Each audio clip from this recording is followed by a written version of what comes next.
Si eres de los que disfrutas como yo, disfrutaste durante tu niñez tener esas conversaciones de relatos históricos con tus abuelos, debes escuchar este episodio. Yo soy Jorge Chalhub.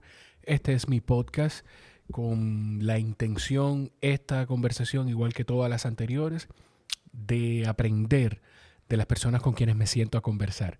En esta ocasión es una persona que vuelve al podcast, pero que siempre ha estado en mi vida y en mi corazón. Qué bonito. Es mi abuelo, Rafael Chalhub Mejía. Es escritor, político, historiador, revolucionario y un ser humano espectacular. Una de las cosas que yo más admiro de mi abuelo es que, a pesar de haber vivido cosas que probablemente nosotros no pudiéramos ni siquiera imaginarnos, pues es una persona que no guarda resentimiento, un corazón lleno de amor que va por la vida viviendo y con ese espíritu lleno de vida y de fortaleza para seguir aportando a la causa de la patria, como dice él. Aquí hablamos de un poquito más de su vida. Hay otro episodio con mi abuelo, lo pueden encontrar en cualquiera de las plataformas de audio. En ese momento no teníamos cámara en el podcast. Y además de eso, hablamos un poquito del movimiento 14 de junio, aprovechando que el plan es que este episodio salga publicado el lunes 14 de junio. El movimiento 14 de junio que nace de la expedición de 1959, del 14 de junio de 1959 de Constanza Maimón y Estero Hondo. Disfruten este episodio. Hay intervenciones de mi papá, que está también detrás de cámara con un micrófono apoyándonos, y nada, me senté a hablar con los dos hombres, o dos de los hombres que más amo en la vida, porque está mi hijo también. Espero que ustedes esto los motive a tener conversaciones de este tipo con sus seres más queridos. Los quiero mucho, que disfruten esta conversación con mi abuelo, Rafael Chalhub Mejía.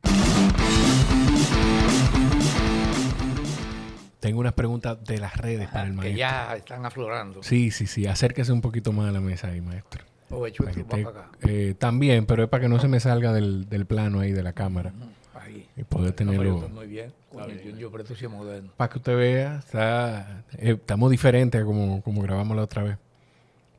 Prestado en la habitación de Jorge Iván. Más desahogado. Sí. Recuerde hablarle ahí. Bájalo un poquito. Desde aquí, bájalo un poquito. Espérate. Ahí, entonces, espérate, déjame yo ayudarte. ¿Y cuánto cuesta todo esto? Dinero, ahí. ¿O tú lo cogiste fiado? No. Bueno, no todo. Esto no. No todo. Esto no se puede pagar juntos. No, pero no hay tanto dinero y fue cambiando chingachín, maestro. Bienvenido a su podcast. Gracias. Para quienes están viendo o escuchando, yo lo voy a decir igual en la introducción. Mi papá está fuera de cámara. Salude ahí, Monte. Saludos para todos. Perfecto. Al más mencionado. Sí. Y nada, hoy va a ser complicado el episodio porque yo, papi. Entonces tengo que decir papi mi papá y papi abuelo. Sí, ¿Cómo se siente, don Freddy? Muy bien. Lo más importante es que estoy bien de salud, muy bien de ánimo, muy contento. Sí. Escribiendo. Trabajando mucho. Y personalmente realizado. Qué bueno. Tú dices, papi dijo escribiendo, y cuando papi dijo escribiendo, tú no dijiste escribiendo, tú dijiste trabajando. Sí. Eso, para que funcione y que sea un oficio de verdad, hay que verlo como un trabajo. Hay quienes dicen que escribir es un arte, una ciencia y un arte, pero yo no alcanzo a tanto. También es un oficio, un trabajo, porque no creo que la pluma en mano mía, pueda considerarse mano de un artista, un trabajador, un escribidor que le gusta contarle a la gente las cosas que observa caminando mucho. Yo camino mucho. Sí. La inmensa escuela del camino. Y dentro de esa, hay algo que yo me puse a pensar el otro día. Cuando va pasando el tiempo, la gente va dándole nombre a las cosas que piensa y siente. Así es. Hay algo que ahora se llama síndrome de impostor, que es cuando una gente ¿Qué es eso? es cuando una gente se cuestiona si es capaz, si debe hacer, si yo me pongo a escribir y decirme a mí mismo, pero ¿y quién soy yo? ¿Y por qué la gente me va a leer? ¿Quién soy yo para escribirme? Yo pensaba el otro día, yo no sé si a mi abuelo en algún momento algo así le pasó por la cabeza, porque yo no creo que después de más de una decena y media de libros, ¿cuántos son? ¿18, 19? ¿Cuántos títulos son, maestro? Hay unos cuantos. ¿A ti nunca te pasa por la cabeza eso? ¿O no te pasaba antes? Que la gente no lea lo que yo escribo. O cuestionarte. Porque cuando yo empecé esto, por ejemplo, yo decía, yo voy a hacer un podcast, pero ¿y quién soy yo para pararme aquí frente a un micrófono a hablar? Siempre hay un auditorio, siempre sale un soquete a la calle que le hace el favor de leer a uno, de verlo en la televisión y oírlo. Y entonces ahí se produce esa recompensa que recibe el investigador, el trabajador de la comunicación, el escritor, cuando va caminando por un sitio y se encuentra con alguien que dice que lo leyó, o que lo oyó, o que lo vio. Sí. Y mucho más contento si le dice que le gustó lo que uno escribió, lo que dijo. Siento que a mí cuando me pasa eso, siento como que me rebala un airecito de vanidad que no le hace daño a nadie. Claro. Papi. Y a mí me hace un poco de bien. Sí. ¿Cuándo tú empezaste, papi, a escribir? ¿A qué? A escribir. Bueno, eso sí es difícil porque desde que yo empecé la militancia política, yo no sé por qué razón, en todas las reuniones,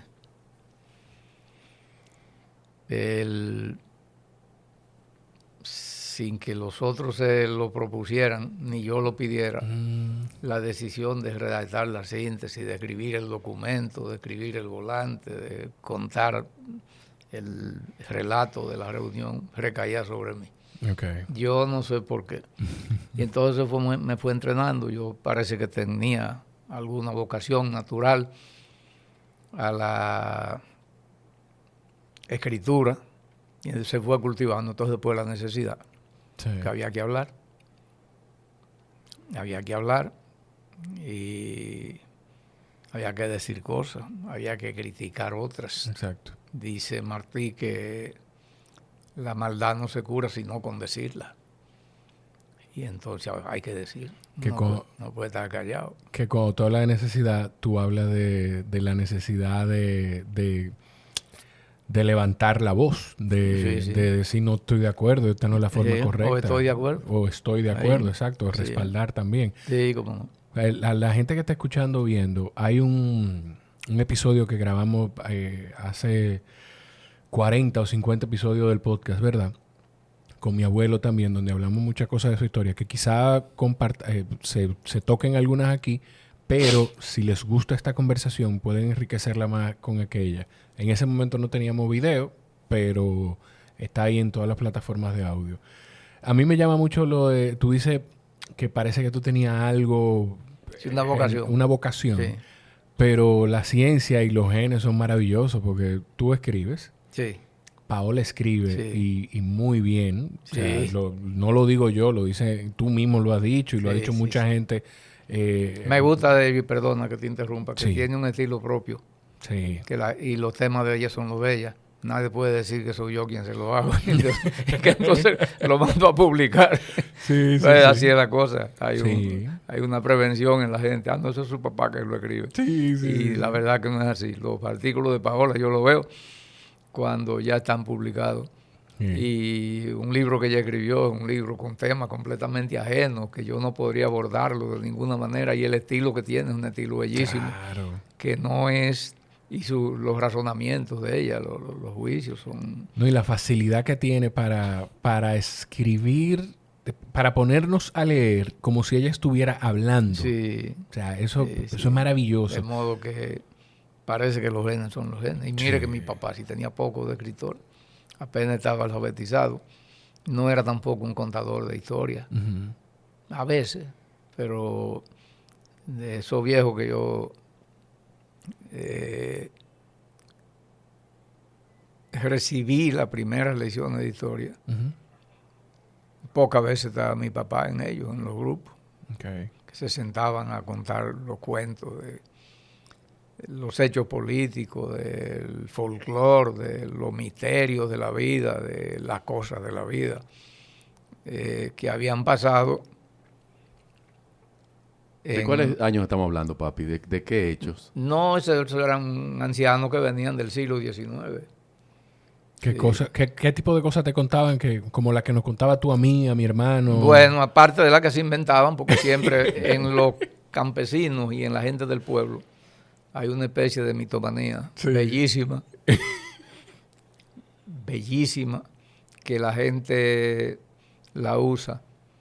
Son esas bellísimas mentiras que la gente usa para acomodar los hechos a sus sentimientos, a sus deseos y enriquecer la memoria colectiva, la memoria histórica. Uh-huh.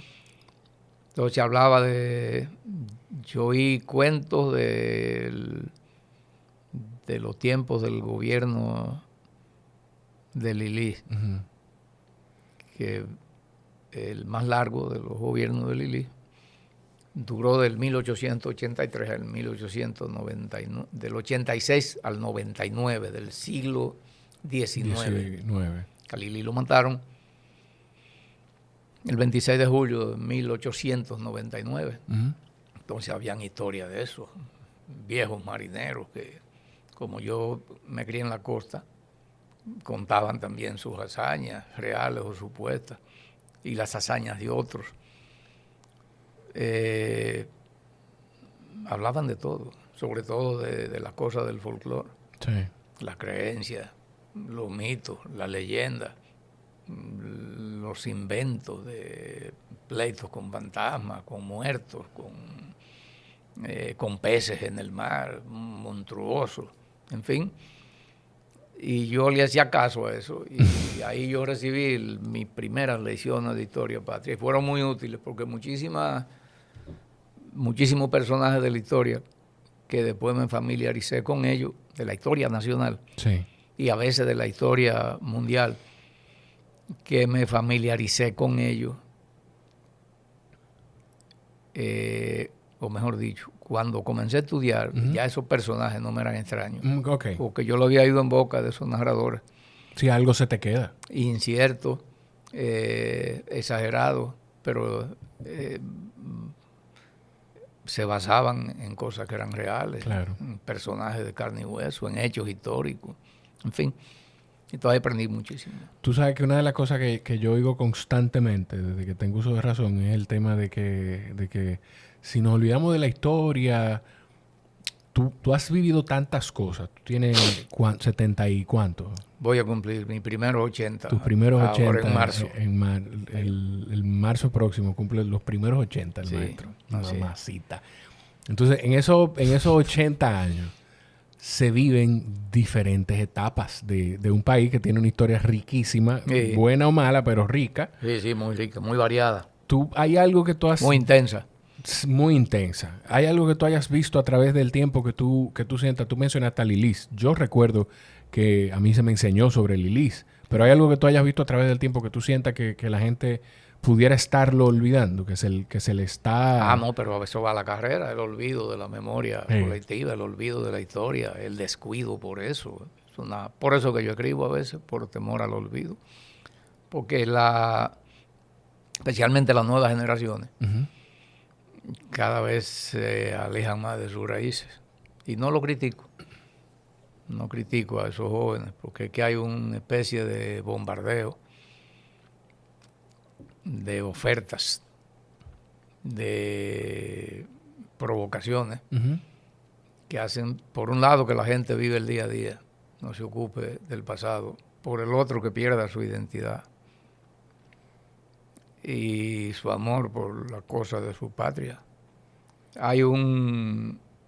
Se han hecho estudios aquí, y el desarraigo, la tendencia al desarraigo de la juventud es tan grande que más del 60% de los jóvenes tiene como anhelo irse de aquí. Entonces eso peligrosísimo, porque se pierde la identidad, se pierde la nación, se pierde la república, se pierde el ser dominicano, Sí. se pierde todo. Pero eso, perdóname que te interrumpa, papi, ¿eso es desarraigo o tiene algo de decepción con la clase política, con la sociedad en general? Porque nosotros culpamos mucho a los políticos, pero no es un político que hace que yo me meta en vía contraria en cualquier sitio, por decir Pero algo. no solo un político que se meta en vía contraria, sino que en este país los fraudes más grandes han sido en el sector privado. Exacto. Aquí hubo un fraude bancario que en el Estado, en el Banco del Estado, que es la Reserva, por ejemplo, que es el banco comercial del Estado, nunca Sí. ha habido un fraude así.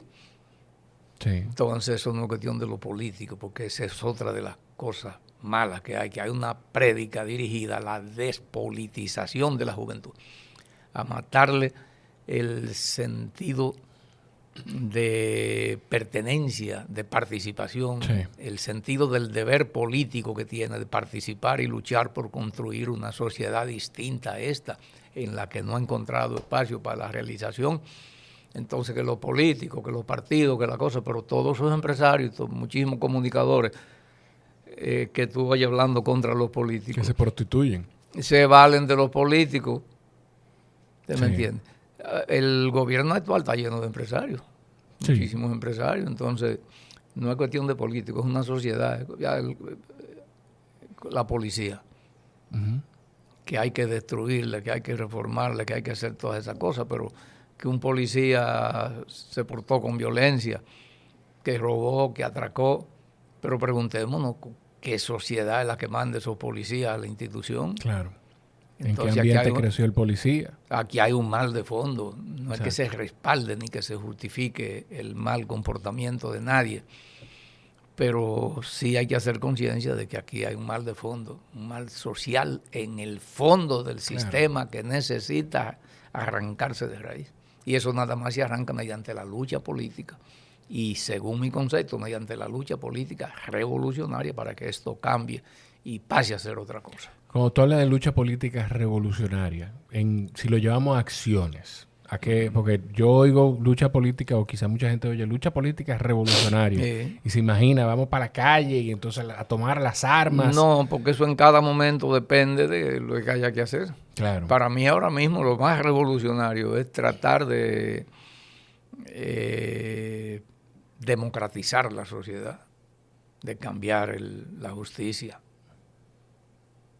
para que la impunidad se contenga. Claro. Y por tanto la corrupción, de desterrar la corrupción, de crear mecanismos de participación popular como el plebiscito, como la asamblea constituyente, de democratizar el manejo de la economía, de democratizar la cultura.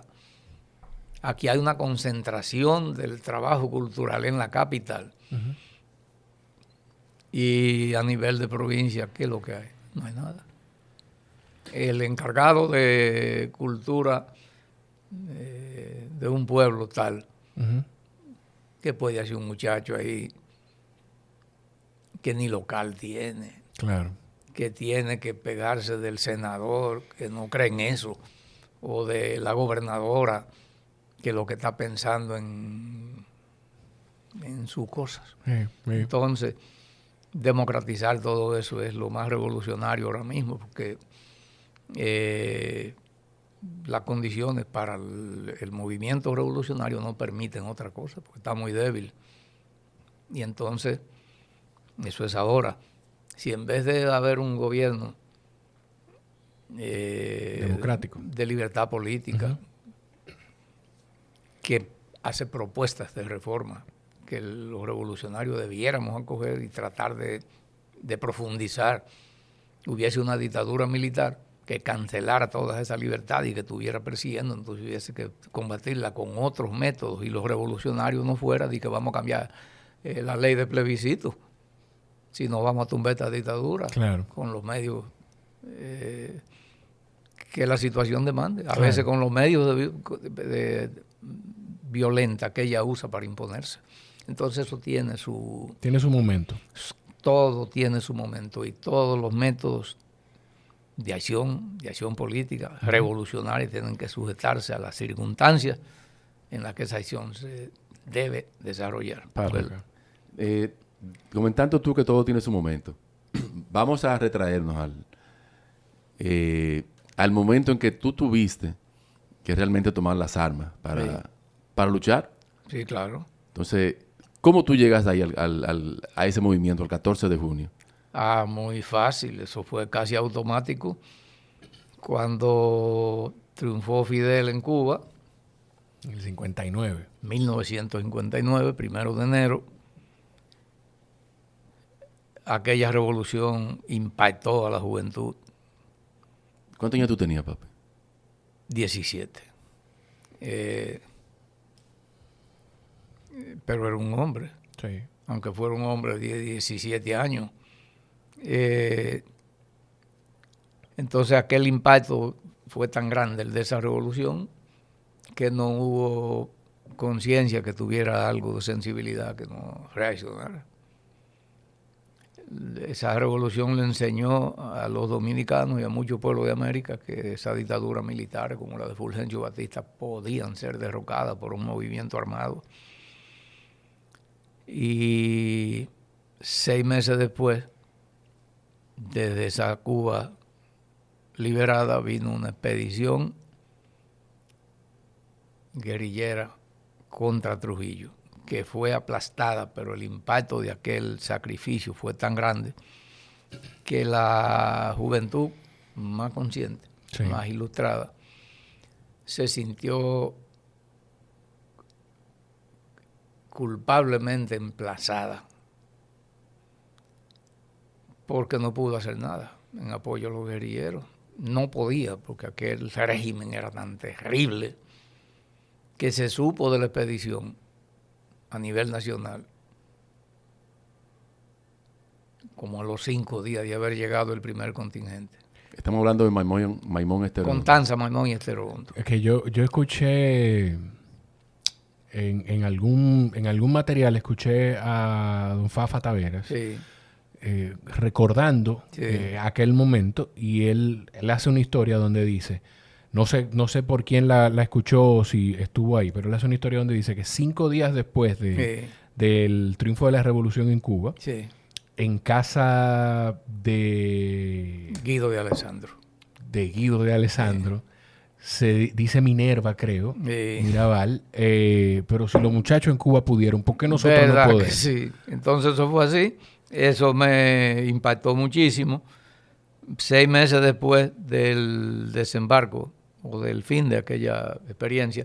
Que perdón, papi, perdóname que te interrumpa. También escuché a Fafa decir que por donde se podía escuchar sobre la expedición, Sí. era quien tenía la oportunidad de escuchar en radio emisoras como Guapa en Puerto Rico, emisoras de Venezuela, creo, de Cuba. Radio Habana, Cuba, Radio Radio. Rebelde, en Venezuela también, Radio Exacto. Rumbo. Pero eso era riesgo de la vida. Pues estaba prohibido oír esas emisoras. Prohibido. Nunca el gobierno dijo se prohíbe oír una emisora de esas, pero la gente sabía que estaba prohibido porque las cosas en la era de Trujillo eran así. A veces no habían que decirse, ni escribirse, ni proclamarse, ni nada de eso. La gente sabía hasta dónde podía llegar. Bueno, entonces ese movimiento, en él participó gente que estaba vinculada a mi lugar, a mi familia, a mi papá, y nos enteramos de muchísimas cosas y eso como que le tocó muy directamente a uno, y ahí entonces ya mi conciencia había despertado. Ya yo quería que tumbaran a Trujillo, pues todos éramos trujillistas, todos los jóvenes, salvo excepciones, porque eso era un adoctrinamiento que había desde la iglesia, Dios y Trujillo. Porque el término Dios y Trujillo sale desde la iglesia también. No. Ok. Dios y Trujillo fue, así decía, un letrero en la casa del abuelo de Jacinto Peinado, aquel político y empresario que murió hace pocos años. Dios y Trujillo. Él tenía un letrero en la azotea de su casa, un letrero lumínico. Y entonces eso se pegó seguido. Era el gobierno de la adulación y la intelectualidad de la adulación. Bueno, entonces la iglesia vivía haciendo misa por Trujillo, cantos de alabanza a Trujillo, por la salud del benefactor de la patria. El pleito de ellos vino cuando Trujillo, que había sido generoso con la iglesia, le había dado todo, dijo que él debía ser el declarado benefactor de la iglesia. Entonces ya será el colmo. No, hasta la iglesia tiene sus límites. Sí, bueno, y entonces él se puso bravo y comenzó el pleito con la iglesia. Que fue una de las cosas que lo llevó a la tumba. Porque eso se agravó cuando ese movimiento que se había organizado después de la expedición incluyó en esa conspiración a varios seminaristas y varios sacerdotes. Uno de esos seminaristas fue muerto a tortura en la 40 y ya la iglesia se sintió tocada directamente y no podía callarse, además de que la gente iba a confesarse, los familiares de cientos de presos políticos y torturados y desaparecidos que habían aquí, y se lo decían a los sacerdotes, a los obispos, esos que estaban ahí alabando a Trujillo, y la iglesia tuvo que pronunciarse. Aquí hubo una redada y una masacre tan grande. Bueno, de Santiago en una sola noche mataron 26 jóvenes,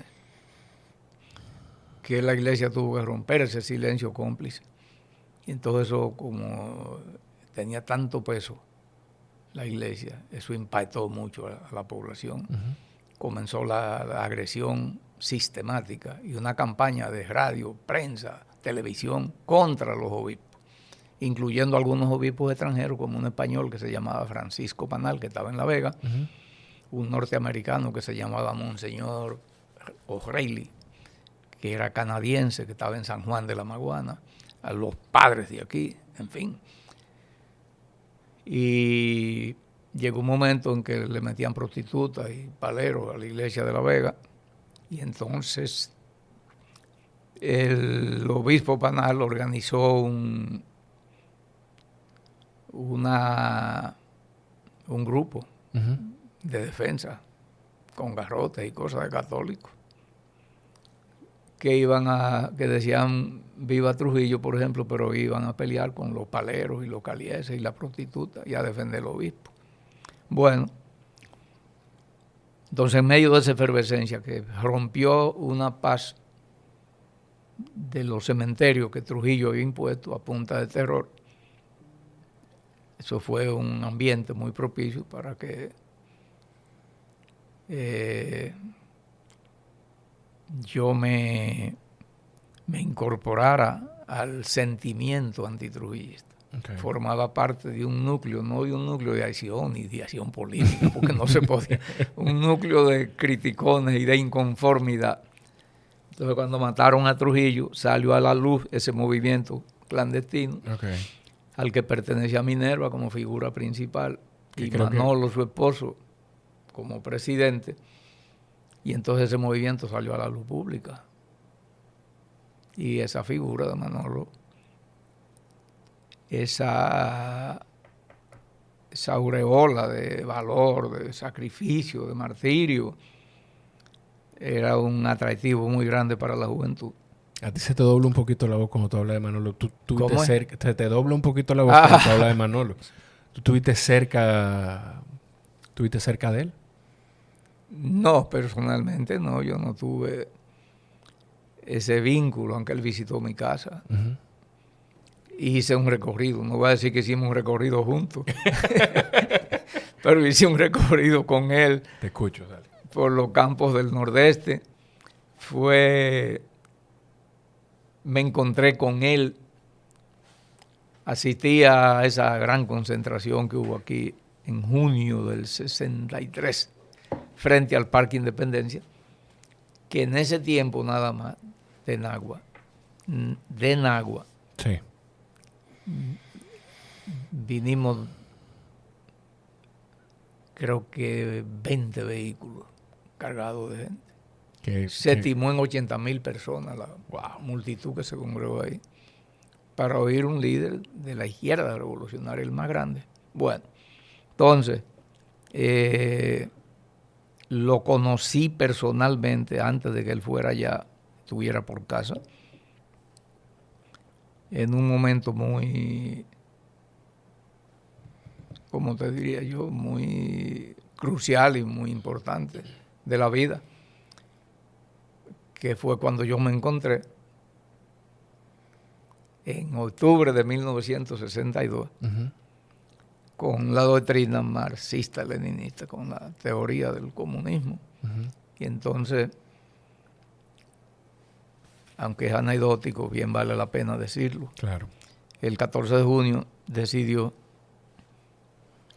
comenzar un estudio de un grupo de cuadros selectos de marxismo-leninismo. Okay. Bueno, entonces yo fui uno de los seleccionados. Había venido pocas veces a la capital y vine al local del 14 de junio. Ahí me encontré con Fidelio, ahí conocí yo a Fidelio de Pradel, mi viejo amigo y maestro. Entonces salimos, éramos 4 o 5 muchachos en un carro que tenía Fidelio. Un carro pequeño, pero nuevo. Es una cosa... a mí me llamó la atención.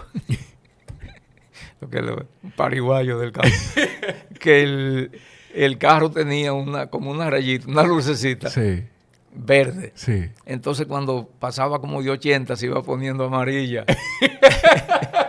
Y yo creo que cuando entraba a los 90, sé que los 100 se ponía roja. Okay. Ay, entonces Fidelio siempre corría mucho. Y cogimos la avenida del Malecón. Pasamos frente al lugar donde mataron a Trujillo. Ajá. Fidelio dijo, ahí fue que mataron a Trujillo, pero íbamos a 1000. Yo miré y no vi nada. Hasta que llegamos a una casa donde se iba a hacer el estudio. Okay. En esa casa, cuando llegamos, en el frente de la casa estaba el sol candente afuera. Manolo era calvo y usaba unos lentes negros. Una figura muy... Imponente. Sí, muy gallarda. Bueno, mujeres morían por él. Entonces, los 5 que estábamos ahí, que íbamos en el carro, con Fidelio, 4 o 5, al mismo tiempo casi, dijimos, ¡ya Manolo! Sí, porque era inconfundible, además que lo habíamos visto en los periódicos y cosas. Entonces él entró con nosotros, nos sentamos al borde de una mesa y comenzó a hablar con nosotros. Ahí lo conocí. Fue la primera vez que lo vi. Y durante el gobierno de Juan Bosch lo vi varias veces. Pero trato así cercano no tuvimos. Él me conocía, sabía quién yo era. Y por supuesto yo a él. Entonces,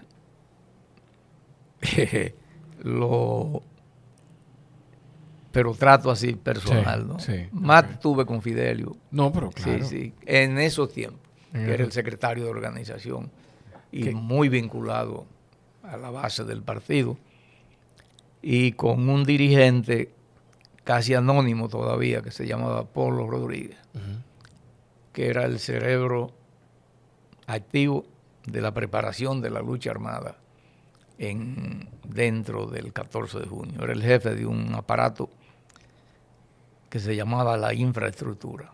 Eso en el 62. 62, y entonces, antes de irnos a la montaña, él y yo duramos juntos, durmiendo juntos, en la misma casa, por ahí por San Carlos, en la calle Inver, como un mes y medio, y nos hicimos muy amigos. Él me tenía mucha confianza. Y desde luego yo una admiración grandísima, porque era una lumbrera. Yo no había visto un hombre que leyera y asimilara tanto como Polo, y tan culto a esa edad. Era puertoplateño, flaco, flaquísimo, con los ojos verdes.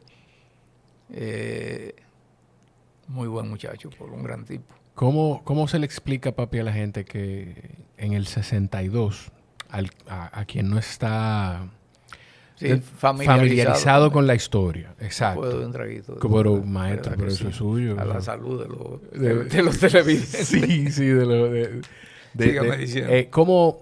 ¿Cómo se le explica a la gente que en el 62, un año después de que ya se ajustició al tirano, que yo siento que ajusticiamiento no debe ser el término, porque yo creo que la muerte es una salida fácil para una persona que hizo sufrir a tanta gente. Así es.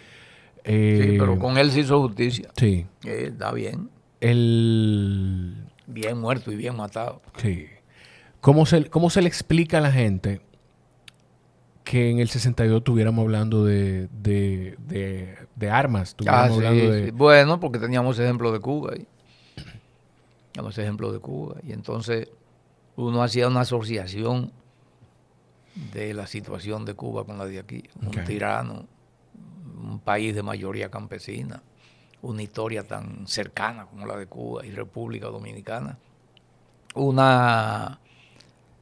ejemplo tan impactante como aquel.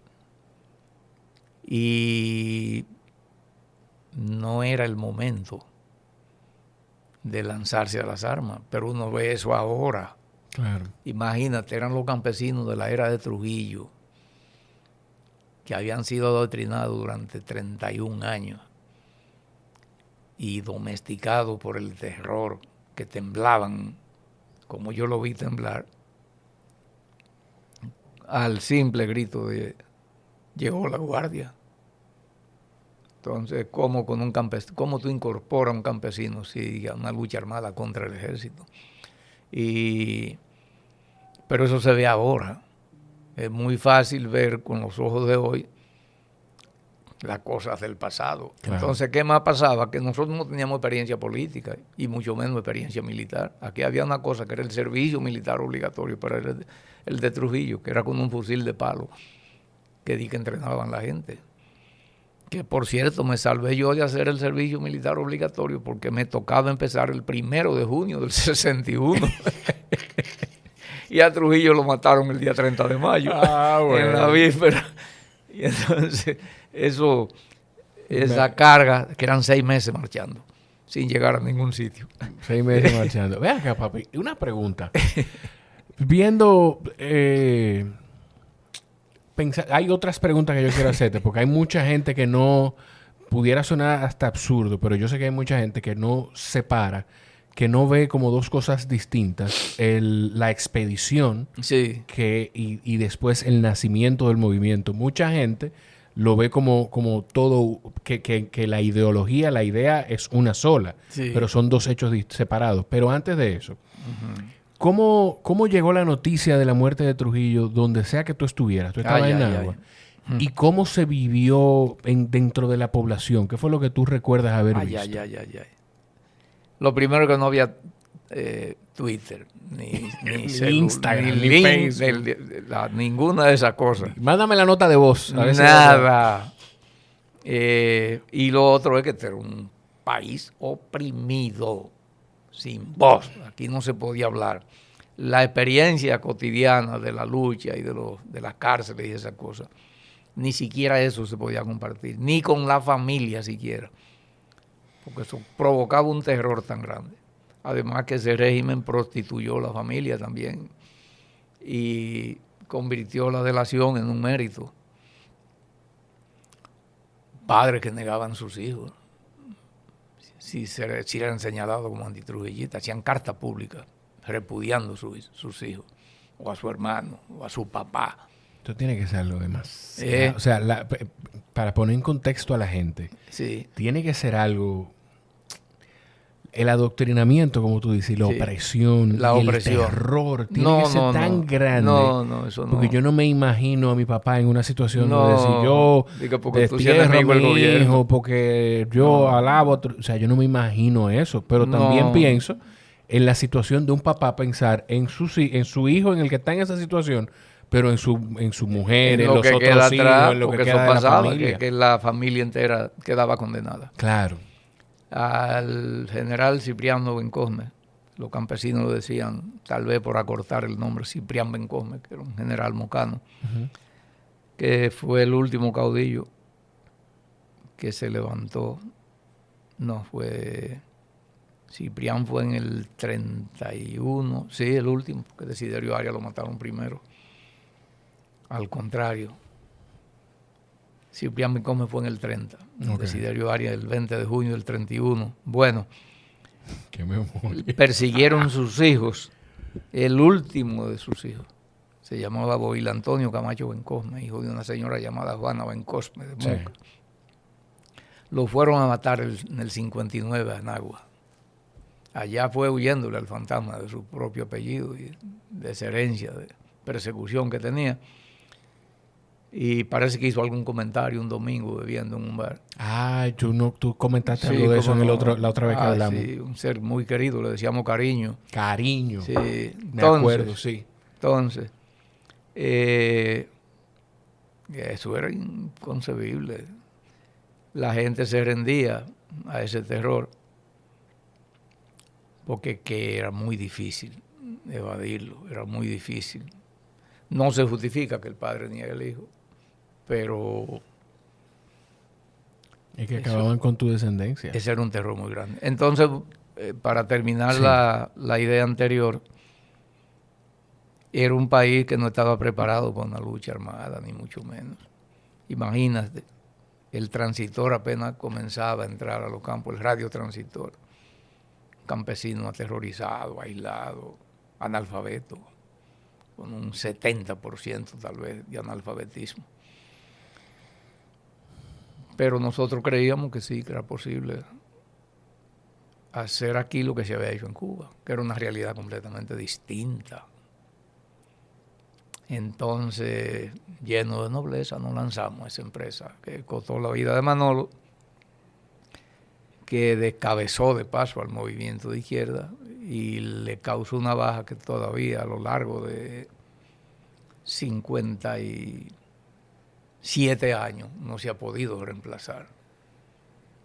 Pero la historia era esa y la realidad fue esa y nosotros seguimos a Manolo y él, tú oyes mucha gente hablando que el error de Manolo, no hay tal error, fue una situación a la que América Latina no escapó. Países con mucho más entrenamiento político y mucho más, un nivel cultural mucho más elevado que nosotros, Colombia, Venezuela, y surgieron esas guerrillas. Por una serie de causas se mantuvieron, la de nosotros no se pudo mantener, pero aquello fue hijo de esa situación y sobre todo hijo de un gran patriotismo, de una gran nobleza. Por eso yo digo que si puede hablarse de error, lo primero que hay que empezar por reconocer que se trató de errores nobles. Entonces usted no puede exigírsele a esa juventud que después de haber sido educada en el miedo, Claro. en la sumisión, en la ignorancia, en la indiferencia, en el trujillismo, rompió con todo eso y se levantó a luchar. Papi, Cuénteme. ¿en qué frente guerrillero fue que tú estuviste? El Frente Guerrillero Hermanas Mirabal, que ¿Dónde? operó en las montañas que se levantan entre Nagua y San Francisco de Macorís, ahí en esa parte de la septentrional que queda en el nordeste del país. Sí, papi, dos preguntas. Primero, ¿cómo fue esa primera noche en el monte? Es una. Y la otra, ¿cómo fue cuando te apresan? Ay. No, pero eso está muy bonito, eso. La primera noche, eso huele a matrimonio. Que por cierto, hay una historia que Doña Dulce se jacta mucho cuando la hace, de que la primera noche de bodas, la noche de bodas de Amaury y Germán Aristi, fue en casa de ustedes, en Los Minas, ustedes vivían. En Los Minas, sí. Él y Sagrada se casaron, una boda clandestina y cogieron para casa. Ya fue, esa fue la cena nupcial, fue un revoltillo de huevo y tomate con yuca mocana que doña Dulce preparó allí. Que prepara de manera magistral. Los desposados, claro que sí. No, esa primera noche fue muy agitada, muy tensa. Aquello fue... Ustedes salieron de aquí, de la capital, pues una cosa que yo les decía, y ahí yo tenía razón a mis comandantes, era que lo más procedente era que a mí y a Reyes Saldaña, mi querido e inolvidable compañero, que éramos los guías de la guerrilla, principalmente Reyes, no dejaran ir. Pues entonces nos trajeron a la capital. Sí, en vez de dejarnos ir por allá, que nos juntamos allá. Para ir creando bases sociales, claro, conociendo el terreno, caminando, haciendo contactos. Entonces nos trajeron para la capital. Entonces llegamos. Y me acuerdo que nos desmontamos de los carros como a las 10 de la noche. A mí me tocó una carga pesadísima. Yo era un joven lleno de mucha fuerza física y espirituales, por cierto. Y entonces amanecimos caminando loma arriba. ¿Qué tú llevabas, papá? Parte de lo que yo llevaba era un cargamento de balas pesadísimas de fusil Mauser y comida y cosas. No sé lo que ese saco contenía, pero se lo entregué al comandante. Al otro día me dieron un uniforme de verde olivo, bueno, una camisa así como esta, y mi fusil. Yo tenía un par de botas que la había atesorado durante todo el periodo previo a la insurrección, al levantamiento. En una ocasión en que el levantamiento se anunció y estábamos listos, preparados para partir hacia la montaña, pero a última hora se suspendió, mi inolvidable compañero Euclides Morillo, que hay una calle que se llama así ahora, que murió en el asalto al Palacio junto con el coronel Fernández Domínguez, un hombre inolvidable para mí, queridísimo, un maestro. Me dijo, para que no ande con esa bota en una situación tan peligrosa. Estaba el gobierno militar ya establecido. Había pasado el golpe de Estado. Déjame llevártela, que en el momento, yo te la entrego allá en la montaña. Pero el tema de no andar con las botas era para que no se te fuera a identificar como guerrillero.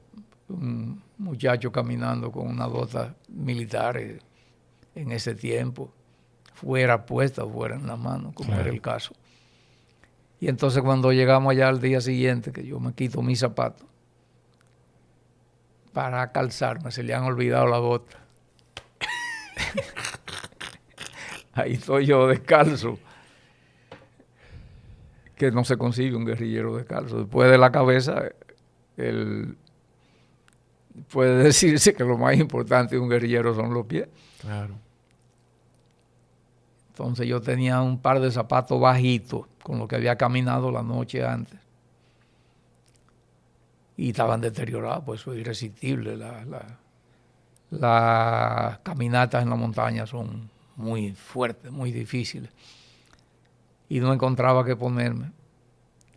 Y unos zapatos que mi querido hermano Abelito Rodríguez del Orbe se quitó y lo botó al montón de zapatos que estaba ahí. Fue lo que yo me puse. Esos fueron los que me sirvieron. Y eran tan buenos que hicieron el trabajo mientras estuve en la loma.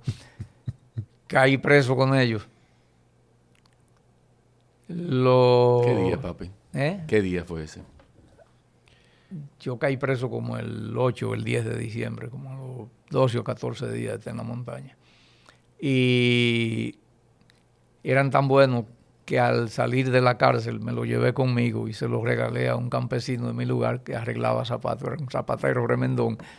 Y se murió el campesino usándolo y los zapatos duraron todavía. De modo que esa es una parte de la historia que no le se la cargo jamás al pobre compañero Euclides Morillo Martínez, con quien entonces, además de estar en la guerrilla, estuve en la cárcel de La Victoria el tiempo que pasamos preso. Dos, agregando, van a ser 3 preguntas ahora, por mencionarte lo de la cárcel. El primero, te escuché decir empezando a hablar que ibas con fortaleza física y también espiritual. Sí. La gente asocia la fortaleza espiritual con la religión. ¿A qué tú te refieres cuando tú hablas de fortaleza espiritual? No, al ánimo, Okay. de espíritu, de lucha, de resistencia, de continuidad, Okay. de trabajo. A eso me refiero. Lo otro es, tú, cada vez que yo te oigo hablar, y si quieres desarrollar en esta parte, pues por favor, cada vez que yo te oigo mencionar a cualquiera de tus compañeros, tú mencionas a Fidelio de padre y dices mi hermano Fidelio. Mencionaste a Apolo y al señor Apolo Rodríguez y mi Hipólito hermano Rodríguez Sánchez. Hermano Polo. Sí, y que tiene un hermano que se llama Marco Rodríguez, que es también mi gran maestro. Lo miro como maestro, aunque se me pasan años y años y años, no lo veo. Sígueme diciendo. Cada vez que tú mencionas a alguien, mencionaste a Euclides Morillo y dijiste mi hermano Euclides. O sea, yo no te oigo, tú no los ves como compañeros de lucha solamente, era una hermandad lo que había. Sí, pero era así. Además que eso eran dirigentes, muchos de ellos. Y uno sentía una admiración muy grande por ellos, porque nosotros nunca habíamos tratado, digo nosotros, los muchachos que como yo venían de un campo muy de abajo, que éramos soldados de fila, que no éramos generales ni mucho menos. Entonces aquella era gente famosa que había pasado por la resistencia, a veces que venían del 1946, resistiéndole a Trujillo, que habían estado en el exilio. Algunos de ellos se habían entrenado en Cuba, incluso habían peleado en Cuba, que eran muy leídos. Y entonces eso despertaba en una admiración muy grande. Okay. Y así era, uno lo respetaba y lo quería. Y entonces, especialmente con lo que tuve una relación cercana, era una relación de hermanos. Homero Hernández, por ejemplo, el mismo Euclides y muchos más que se han ido al silencio y a la muerte. Mucho. ¿Cómo se recibe una noticia así? Del frente mío, que éramos 14, nada más se han muerto 10. Nada más. Entonces, nada más. Y el maestro a veces siente que como que se queda sin esos antiguos compañeros de armas. Y la noticia de la muerte de Trujillo la supe yo, lo mataron a las 10 de la noche y al siguiente día a las 5 de la tarde la supimos allá, porque ninguna radio, por la radio Grandel. Sí. Y todo dio una apariencia de normalidad.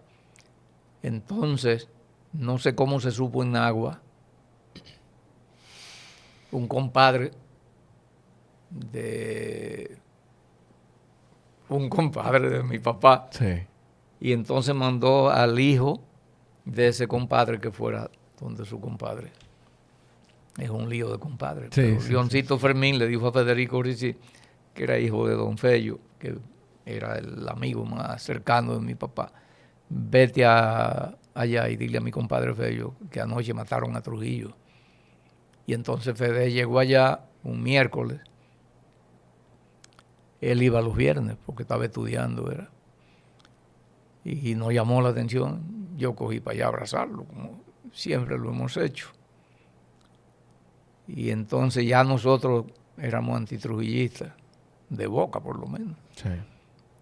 Y teníamos mucho interés en que lo tumbaran. Entonces ahí se supo. Mandaron los padres nuestros a buscar a un compadre, a otro compadre, que era padrino mío, don Panchito Reynoso, Francisco Reynoso.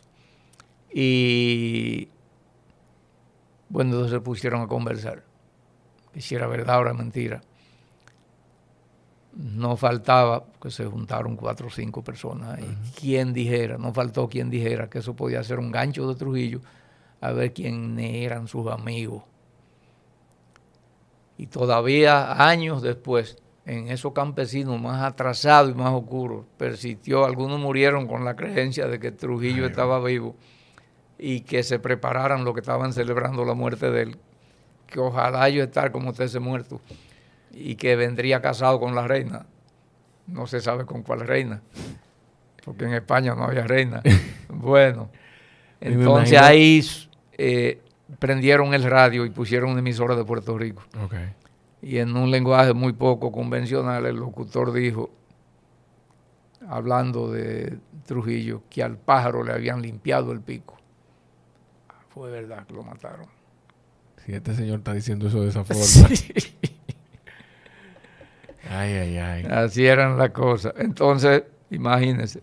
Yo me imagino lo difícil. No, y entonces la gente, ya cuando la emisora oficial anunció oficialmente el vil asesinato del generalísimo, aquello fue un luto general. Así fue el anuncio. Sí. Un luto completo. Todo el mundo tenía que andar con una cinta negra. Sí. Todo el mundo como señal de luto. Y misa por el alma del benefactor de la patria. Tú sabes que lo otro que te iba a preguntar, antes de que por esa buena memoria, a mí se me había olvidado que no contestamos lo de Trujillo, pero tú lo recuperaste. Sí, no, todavía. Sí. Lo otro que te iba a preguntar es, y yo sé que habrá muchas cosas que tú has pasado que tú nunca nos has compartido, por lo menos tus nietos. No sé si con mi papá tú lo habrás hablado en algún momento. Sí. Tú, en aquella, la primera vez que tú fuiste, que tú caíste preso, Sí. que estuviste en La Victoria, ¿tú fuiste torturado en ese momento? No. ¿En algún momento tú No. fuiste torturado? No, cuando Balaguer. Cuando Balaguer. Cuando Balaguer, sí, pero a principio no. En ese tiempo, como aquel era un gobierno tan débil, el triunvirato, y tenía la disposición de matar a Manolo, y a lo que se le facilitara matarlo, a los prisioneros no nos maltrataban. Okay. No. A mí me interrogó una junta de oficiales y era brindándome café, que si yo fumaba, cosas así, así como estamos hablando tú y yo, sin insultos, sin nada.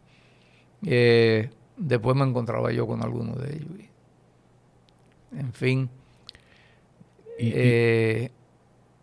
Dime, perdón. No, pero lo que ellos querían era otra cosa. Era era la apariencia. Claro. Por debajo estaba la decisión criminal de matar a Manolo donde quiera que apareciera. Imagino que el interrogatorio iba en torno a ¿usted sabe dónde está Manolo? No, porque ellos sabían dónde estaba. Okay. El que me hicieron a mí fue más político y casi filosófico que policial. Además, esos militares, esos oficiales estaban asustadísimos, porque era que ellos se habían montado sobre un tigre y no encontraban cómo apiarse. Y la sensación que me dio que era un grupo de muchachos oficiales corruptos y dados a la buena vida, pero sin conciencia de lo que en el lío que se habían metido. Y la diferencia, papi, de haber estado... Bueno, espérate, antes de caer ahí, porque yo quiero que la gente entienda la diferencia clara que hay entre la expedición y el nacimiento del movimiento. ¿Tú no puedes relatar un poquito de la expedición? Se organizó en Cuba, la organizaron los exiliados antitrujillistas, con la participación de cubanos que vinieron a dar su sangre junto a la sangre de los dominicanos, por la libertad de los dominicanos. Uno de ellos sobrevive, que es el comandante Delio Gómez Ochoa. Que había, perdón... en la que participaron venezolanos. Eso te iba a decir. Incluso 2 españoles. Escuché de guatemalteco, norteamericano incluso. de Guatemala, No. puertorriqueños, sí. Ok. Y 2 norteamericanos que habían sido veteranos o que eran veteranos de la guerra de Corea. Se enrolaron junto a los dominicanos y vinieron. El piloto que trajo el avión por Constanza era venezolano. Entonces, esa expedición se organizó en Cuba. Se desarrolló aquí, no tuvo éxito, pero después de ese sedimento, entonces los jóvenes más avanzados y la gente fastidiada porque eran 31 años, eran 29 años en ese momento, se sintió la necesidad de organizarse en la clandestinidad para luchar contra Trujillo desde dentro. Hubo una consigna del MPD en el extranjero, por eso no participó en la expedición, que era lucha interna o Trujillo siempre. Entonces, el movimiento se gestó aquí.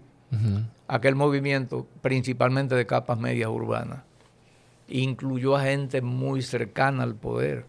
Capas medias urbanas, ¿tú quieres decir con eso clase media? Clase media de la ciudad. Y ahí entonces Manolo Vaquero Ricard, por ejemplo, que era un médico de la élite y de gente del gobierno también. El Fernández Caminero, un eminente cardiólogo, el doctor Tejada Florentino, que aunque era un hombre de origen muy humilde, pero era un médico muy ilustre.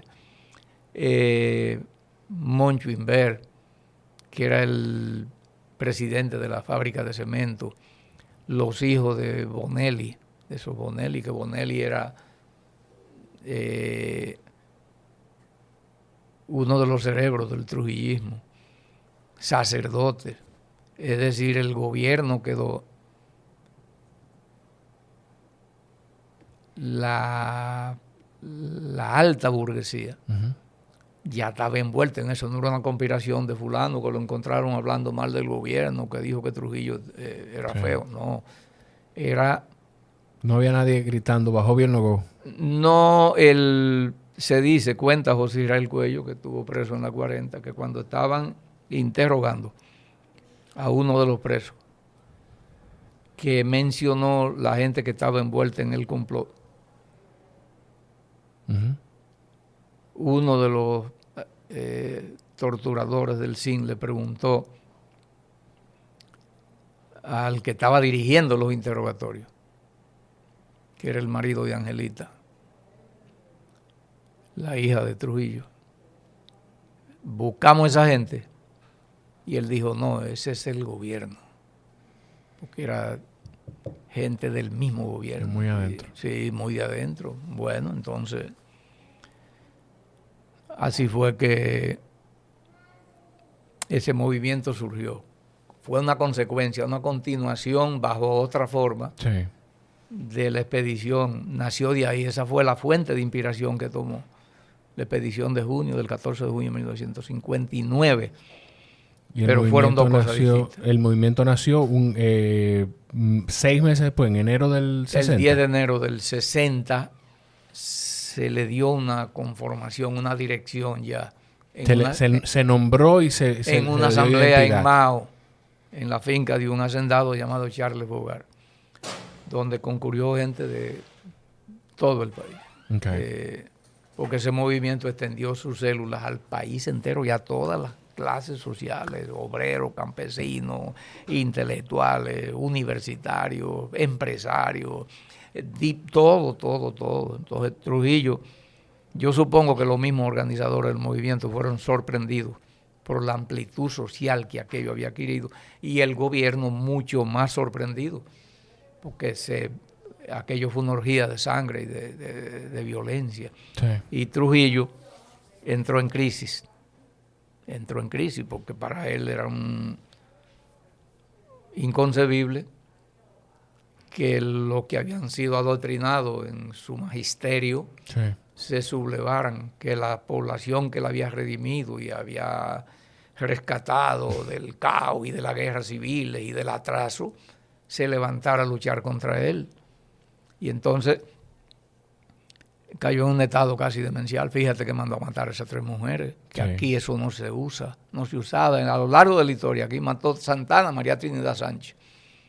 Después mataron a otra mujer, hasta donde se sepa, en un crimen así premeditado, precisamente Trujillo, que se inició matando mujeres y terminó matando mujeres, que fue la esposa de un periodista, Altagracia Almanzar, esposa del periodista Virgilio Martínez Reina, que era opositor al trujillismo, era racista, y Trujillo lo mandó a matar antes de la toma de posesión en el 30, en una provisionalidad que hubo entre la caída de Horacio Vázquez a partir del 23 de febrero de 1930 y las elecciones de mayo, que fueron unas elecciones tipo Trujillo. Democrática. Muy democrática. Muy democrática. Y hasta el punto que la oposición tuvo que retirarse porque el ejército había aterrorizado a los votantes.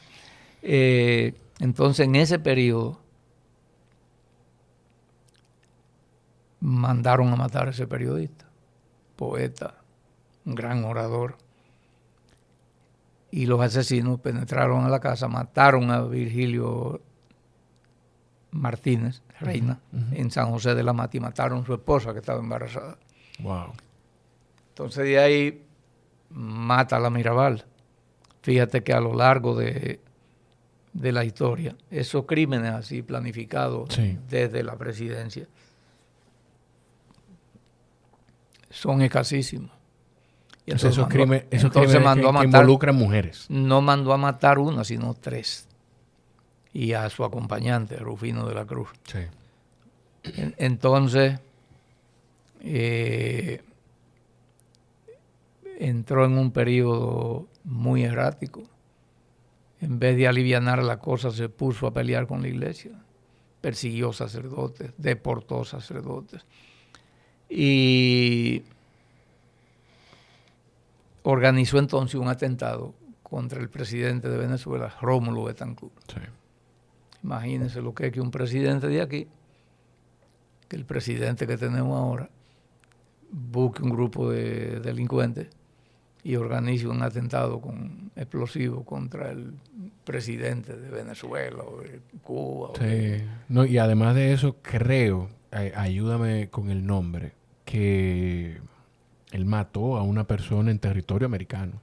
Mandó a matar a una persona en territorio americano. Solo una. Mató a Almoina, secuestró a Galíndez. A Galíndez. Se lo trajeron aquí y lo mató. Mató al piloto que trajo a Galíndez, que entonces solo creó un lío enorme en los Estados Unidos. Y mató al que mató a Galíndez, al que mató al piloto que trajo a Galíndez. Era una cadena. Claro. Entonces ese que él mató, el piloto que él mató, era hermano de Antonio de la Maza. Sí. Que fue el propulsor principal de la conspiración que condujo a la muerte de Trujillo. Sí. Y se dice que cuando le dio el tiro a Trujillo, dijo, ya ese guaraguao no come más pollo, pues eran gente de un sentido del honor y de un valor, esos de la Maza, que se dice que don Vicente de la Maza, que era el papá de esos de la Maza, en el velorio, que le llevaron el muerto allá, le dijo a sus hijos, ustedes tienen que vengar esa muerte. Ahí adelante la gente. Adelante la gente. Y eso era una obsesión en esa familia. Wow. Mira, entonces, perdón, sí, entonces. No. Yo, lo que pasa es que tengo unas preguntas aquí y no quiero... ¿De quién? Que del no, pueblo. Del pueblo. De las redes. De las redes. Unas preguntas de las redes. Seguro que no lo escribiste tú. No. Yo te voy a dar hasta los nombres de quienes la hicieron. Una cosa. No quiero que dejemos de mencionar que primero... tú mencionaste el libro de Paola, se llama Soltera en tiempos modernos y está disponible en Amazon y pronto. ¿Y por qué no se ve en la cámara? No, esa se murió, esa cámara, pero en esta sí. Esta sí está funcionando. ¿Y entonces cómo estoy yo saliendo? No, pero ¿cómo va a salir usted? De lado. De helado, pero, ¿y qué helado? Con flow. ¿Qué Así. helado, por favor. Mira un poquito para acá entonces. Y los libros del maestro, vamos a trabajar para ponerlos en Amazon, para que la gente pueda conseguirlo Lo también están ahí. poniendo ya. Ya. Sí. Ah, ok. Estoy haciendo la tercera edición de Cuesta Arriba. Tú estás con la tercera edición de Cuesta Arriba y estás trabajando en un libro que yo estoy deseoso por tener en Ajá. mis manos. ¿Ya le tenemos título? No. No. Este es un libro muy raro. Es un libro muy raro porque aunque los otros son historias desde como tú las viviste, Pero pero involucra a la historia del país, Sí. este es un libro tuyo de tus historias. No, si supiera que no. No. No es autobiográfico y nada de eso. Es un libro raro. Yo no sé cómo lo empecé, ni sé cómo lo voy a terminar. Son temas del folclore, de la cultura, algunos de la historia. Ok. Por ejemplo, lo que era la escuela cuando yo era niño. Lo que era un alcalde pedáneo. Okay. Lo que era una vela, una velación a algún santo, alguna fecha religiosa en el campo, lo que era una fiesta típica, lo que era el canto de los campesinos. Okay. Los cuentos de los campesinos. Sí, los relatos de los campesinos, los narradores del campo. Pedir posada en una casa, ¿qué era eso? Pero con eso usted continúa la labor que ha hecho con los otros, porque eso es parte de la identidad de nosotros como país. De la parte de la identidad, sí, porque a los jóvenes hay que despertarle la memoria dormida. Y entonces eso se hace dándole a conocer la cosa de su país, cómo se llaman los árboles de su tierra, los hombres de su tierra, las costumbres de su tierra, las mujeres de su tierra, los amores en su tierra, cómo eran. Y que dicen que de amor usted puede hacer un par de historias. Ah, no, un par de historias. No, sí. El amor de Doña Dulce, imagínese. Ah, ok. Mira, tengo aquí... No, porque no me voy a meter en rojo tampoco. No. Tengo aquí... mira, Janet García, por ejemplo. No, esta pregunta te la voy a dejar al final, para cerrar con esa. Está bien. Dice Joan Padilla, ¿qué siente alguien que ha luchado tanto por un país cuando años después, o sea, ahora, Sí. lo ves desviarse o que se intenta abusar de él? ¿Qué ves tú? Del país. Sí, ¿qué sientes tú que luchaste tanto y que yo creo que todavía de alguna Yo forma sigo lo haces? luchando, claro. Cuando tú ves el país desviarse, El rumbo que lleva. Claro. o que pudiera llevar. Sí, un desagrado muy grande. Muy... Esa pregunta la hizo Joan Padilla. Gracias, sí. Joan, tú debes imaginarte, uno que ha bregado tanto porque las cosas cambien para mejor, y entonces cuando ve las cosas que están pasando a nivel de la administración pública y de la sociedad, Sí. a dónde vamos, esta ola de violencia, de delincuencia, de robo de los fondos públicos y de robo de todo, todo, hasta del semáforo, de la luz del semáforo. Hasta el robo hasta del honor. Del honor, de todo. El robo del libro, el robo de la música. La música ajena la coge y y la utilizan. Sí, la utilizan, sí. Todas esas cosas, bueno, pues mucho desagrado, pero mucha energía para seguir luchando. Pues eso significa que la obra no ha terminado y que la lucha sigue siendo necesaria. Que seguimos aquí por eso. ¿Eh? Que seguimos aquí para eso. Oh, pero para eso, claro. Sí, no tiene sentido. Dice aquí, yo no sé el nombre de este usuario, pero dice Just Scrolling. Es el nombre del usuario. Me va a dar trabajo. No te preocupes, pero dice, si tuviste miedo de ir contra la corriente y como yo creo que esto tú has compartido un poco aquí en el otro episodio de cómo mantuviste tu integridad humana, física, me imagino que quiere decir, pero si tuviste miedo de ir contra la corriente. Gracias por tu pregunta. Bueno, hay situaciones en las que uno siente miedo. Nunca tuve miedo de ir contra la corriente, pero sí he vivido situaciones en las que me ha asustado, y mucho.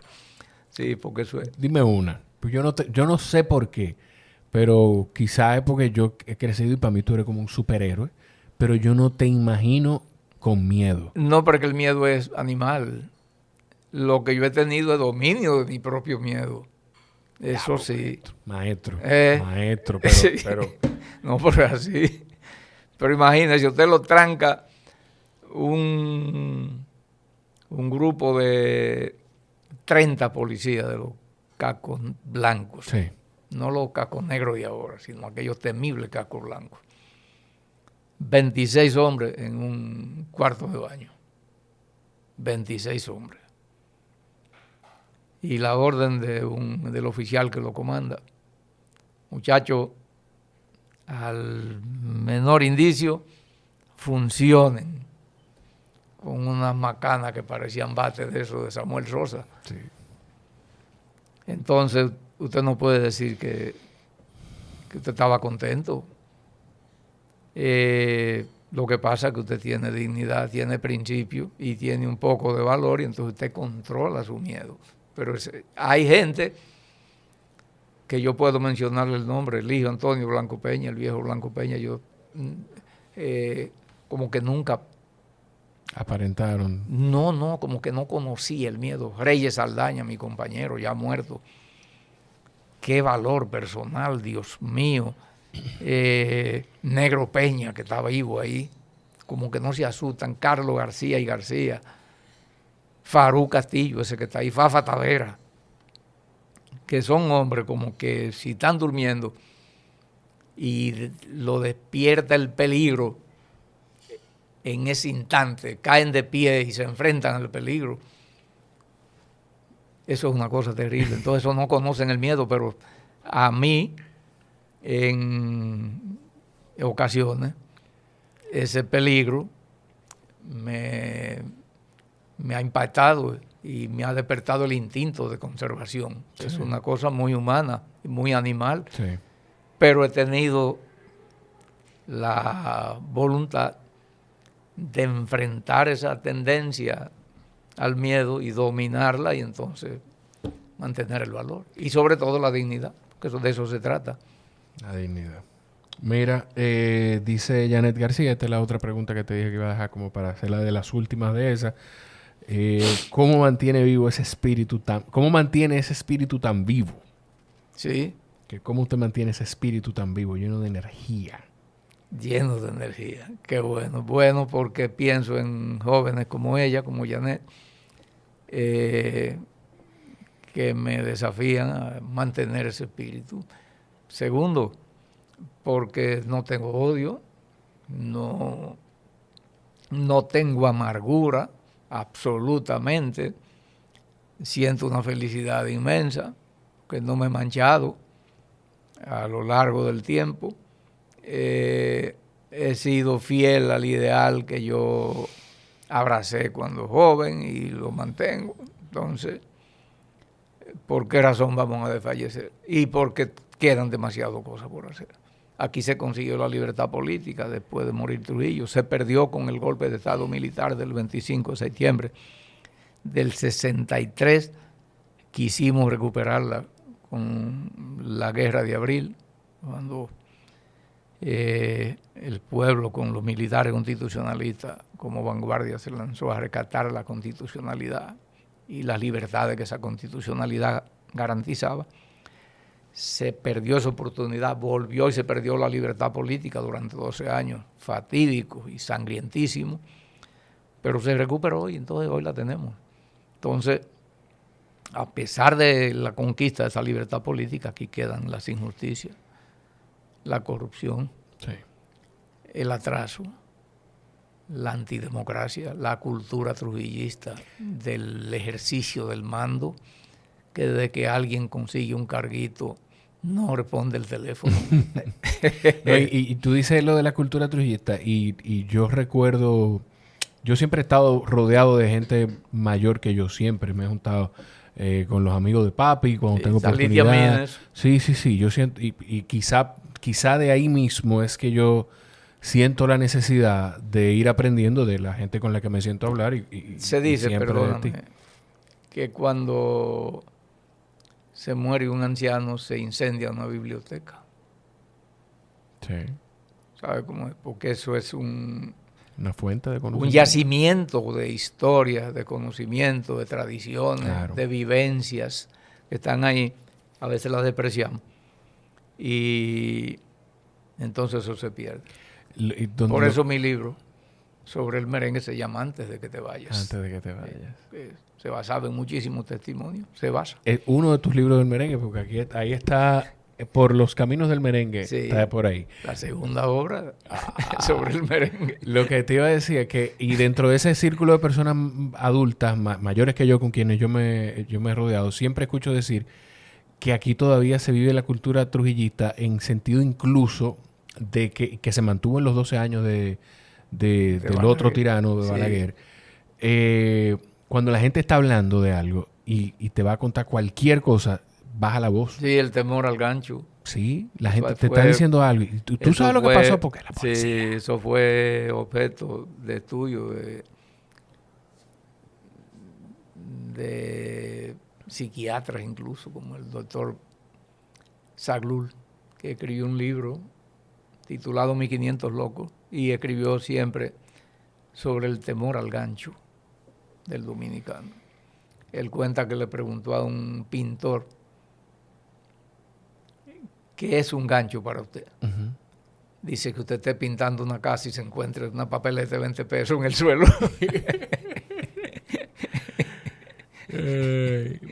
Papi me recomendó, me dijo que me lo leyera el libro. Que te- 1500 sí, locos. Papi me lo uno recomendó. conoce mucho al dominicano porque el doctor Zaglul era muy inteligente, muy agudo y duró muchos años vivo y escribía muy bonito, no cansaba la lectura de sus artículos. Mira, ya terminando, ¿qué libro, si tú tuvieras la oportunidad de recomendar solamente uno de tus libros, Ay, pero eso sí es terrible. ¿a quién, qué libro tú le No, recomendarías? porque yo no puedo estarle dando coba a mi propia obra. Uno que a través del cual te puedan... Lo que pasa ¿Cuál que- de tus libros se ve más tu visión de esa situación del país en ese momento que tú relatas? Lo que pasa que el libro más reciente mío no se ha publicado, Ujú. que es la biografía de un personaje muy importante en la vida nacional. ¿Podemos decir cuál es? Todavía no. No, porque no tengo La autorización. de la todavía. familia, Sí. una biografía muy interesante. Y el otro se llama El Acuerdo de Santiago, que es de historia contemporánea, pero que se refiere a acontecimientos que pasaron aquí hace muchos años, en tiempos de Balaguer. Luego tengo libros de memoria, pero esos son relatos muy personales, aunque se Se incluye no, la parte déjame histórica. ver. No, los relatos están incluidos dentro de su referencia histórica, Exacto. dentro de su momento. No son a secas, pero son relatos personales. Y tengo algunos y libros de historia. La mayor parte de mis libros son de historia. Sí. Sí. Jorge, Historia si del tú me merengue. preguntaras a mí, hay un libro Sí. que a mí me encanta, que un profesor nuestro de la universidad, Rafael Esteve Weber, me decía Ah, sí. que mi papá se graduó con ese libro, que es Cuesta Arriba, que es sí. ligero y bueno, ahí todavía se siente en esos relatos la inocencia de papi. Pero que yo sigo siendo inocente. Diría doña Dulce.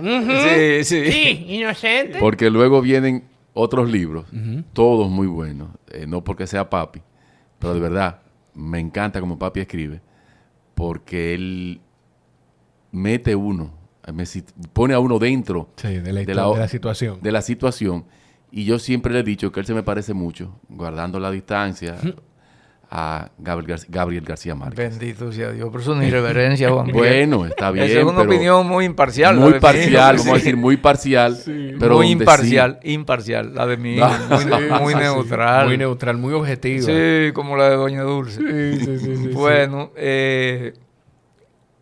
a mí me gusta, como libro de historia, La Guerra de los 6 años. Me siento bien leyéndolo, yo lo releo. lo escribí con mucha pasión. Sí. Y esos libros de memoria, porque eso soy yo, Cuesta Arriba y La Guerrilla del Decoro, los del merengue, imagínate tú, sí. A mí se me hace muy difícil. A propósito de los del merengue, el documental, antes... Tatico siempre. No, hay otro. Antes de que se vayan. Antes de que se vayan. Estuvo aquí y sale antes de que publiquemos este episodio, Henry Francisco. Tenemos que hablar del documental. Henry Francisco. Henry es un... yo te platico de él para que escúchenlo. Y él dice en ese episodio... ese documental que hizo tu abuelo, creo que está junto a Juan de Lanza, y Luchi Lora, está a la altura y yo creo que mejor del documental de Buenavista Social Club y todos esos documentales que andan por ahí. Es uno de los documentales más ricos de la historia de la música de nuestro país. Bueno, y tiene que reproducirse. Yo puse ahí los contactos, las relaciones con esos viejos músicos y esos viejos personajes y esa historia, pero técnicamente lo manejaron otros. Sí. Que sabe de eso, pues yo no. Una cosa. Vamos a ver. Lo importante de todas estas obras, de todos estos libros que papi ha escrito, aparte de la historia, de sus relatos personales, de lo que vivió, yo le recomendaría al que sea que primero se lea La Guerrilla del Decoro. Ajá. Sí. Porque es un libro de historia, tiene que ver con tus vivencias, pero es suave. Sí. Entonces, luego, pero eso es... sí puede leer Cuesta Arriba. Sí. Entiendo yo. Está bien. Lo que pasa que es... Pero mira, son dos libros con estructuras diferentes. Muy diferentes. Sí, muy diferentes. Tratan épocas distintas de mi participación personal en esos acontecimientos. Pero a mí me gusta mucho el que viene. Sí. Yo creo que por lo que yo veo en tu cara cuando tú hablas de ese libro, es el libro que más te divierte. Sí, me divierte, me resulta divertido porque me relaja. Me relaja. Además es una escritura tan libre, porque no es político, no tiene pretensiones de análisis. No tiene que buscar fuentes de información en otro sitio. Déjame validar, déjame confirmar eso. Por ejemplo, mira, yo andaba detrás de una décima. Uh-huh. Muy machista, pero que la cantaban los campesinos de mi tierra. Entonces me faltaba un verso de esa décima. Uh-huh. Llamo a mi hermana Gloria, que es más vieja que yo. Digo, Gloria, en mi tiempo, cuando yo era niño, yo oía, me la aprendí y la cantaba. Una décima del carpintero Narciso. Uh-huh. Ay, ¿quién se acuerda de eso? Por aquí no queda nadie vivo. Digo, vaya donde su hijo Mateo, que era mi compañero de infancia, aunque más viejo que yo. Sí. Y pregúntale qué se debe saber. Vaya donde fulano y perencejo. Esos 4 viejos pueden saber. Efectivamente, fue en donde Sijo, le dicen Sijo Mateo, se llama Aristide García, uh-huh, porque su papá se llamaba Mateo y en el campo se usaba que le daban el nombre de su papá, de su mamá o de su mujer, María Tomás, Chiche Mariquita, a la gente.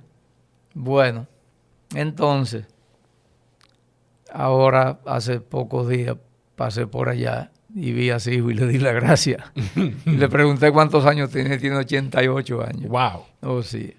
Entonces, ¿te acuerdas de algún pedacito de la décima? De la décima, no, yo me la sé entera. Sí, pero papi él no quiere decirla porque es muy machista, dijo empezando. No, pero que esa es la cultura. Pues dígala. Porque hay décimas muy hembristas. También. Sí. ¿Cómo dice la décima? Una cuarteta muy dulce con las mujeres. Me mandan a cortar flores y la corté de Campeche. Uh-huh.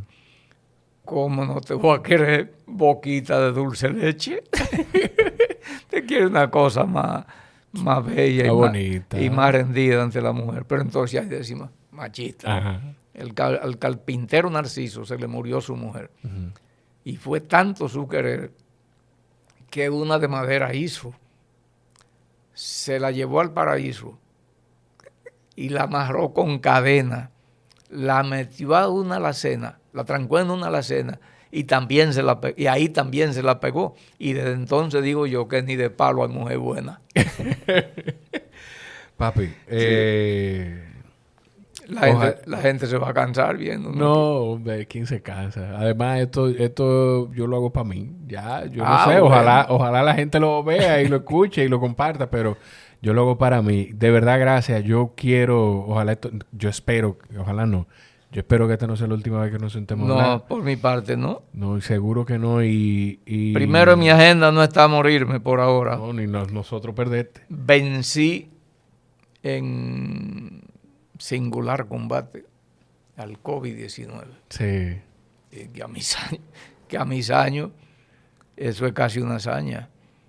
Es una hazaña revolucionaria. Muy revolucionaria. He sobrevivido a tantas cosas ya. Y tengo una salud tan buena, afortunadamente.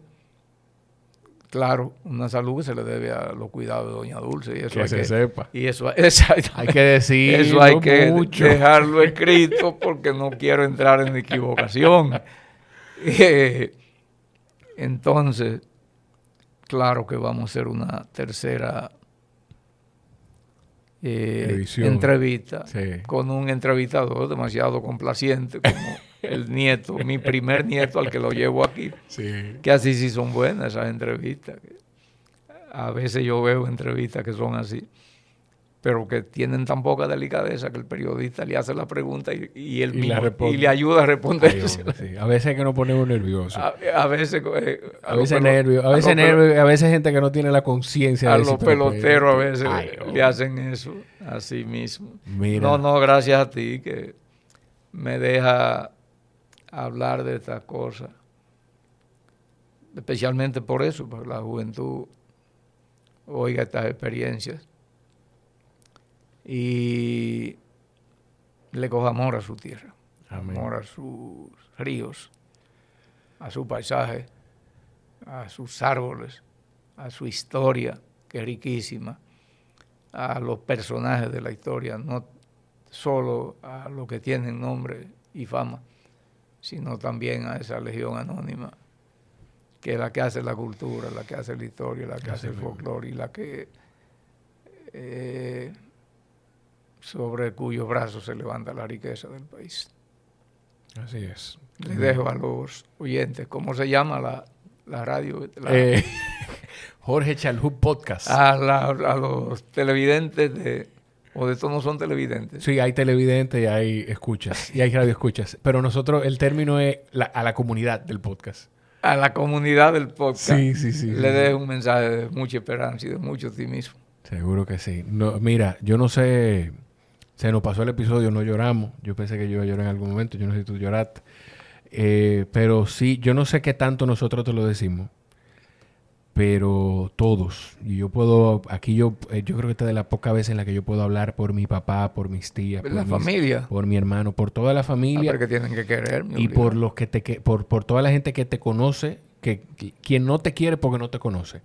Entonces, hablando no lo diga tanto porque sí, yo no soy de oro. No, pues para ustedes más sí, que pero mañana afuera, para la familia, sí. Ahí gano yo las elecciones de calle con la familia. Pero en nombre de todas esas personas, yo darte las gracias porque lo único que tú nos has enseñado a nosotros es el camino de la integridad, de la dignidad, del amor a la patria. Sí, señor.